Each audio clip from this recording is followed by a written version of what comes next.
আজ একটা খুব পরিচিত কবিতা আপনাদের শোনাই। মূলত আমার এক ছোট বোনের আবদারে আজকে আমার এই নিবেদন। বেণীমাধব, বেণীমাধব, তোমার বাড়ি যাব। বেণীমাধব, তুমি কি আর আমার কথা ভাবো? বেণীমাধব, মোহনবাসী তমাল তোর মূলে বাজিয়েছিলে, আমি তখন মালতী স্কুলে। ডেস্কে বসে অঙ্ক করি, ছোট্ট ক্লাস ঘর, বাইরে দিদিমণির পাশে দিদিমণির বর।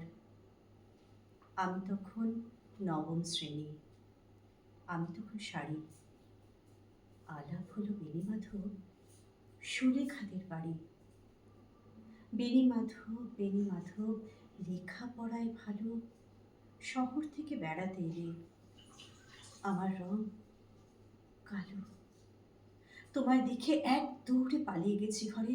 বেণীমাধব, আমার বাবা দোকানে কাজ করে। কুঞ্জে অলি গুঞ্জে তবু ফুটেছে মঞ্জরি। সন্ধেবেলা পড়তে বসে অঙ্কে ভুল করি।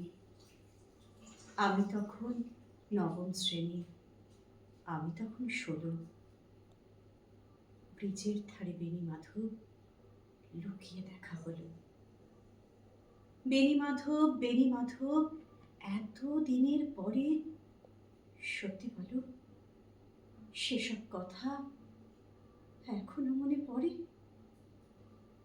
সেসব কথা বলেছ তুমি তোমার প্রেমিকাকে?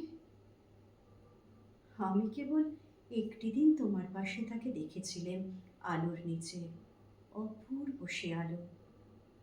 স্বীকার করি, দুজনকেই মানিয়েছিল ভালো। জড়িয়ে দিল চোখ আমার, পড়িয়ে দিল চোখ। বাড়িতে এসে বলেছিলাম ওদের ভালো হোক। রাতে এখন ঘুমোতে চাই একতলার ঘরে, মেঝের উপর বিছানা পাতা, জ্যোৎস্না এসে পড়ে। আমার পরে জীবন ছিল, চোরা পথের বাঁকে মিলিয়ে গেছে। জানি না আজ কার সঙ্গে থাকে। আজ জুটেছে, কাল কি হবে, কালের ঘরে শুনি।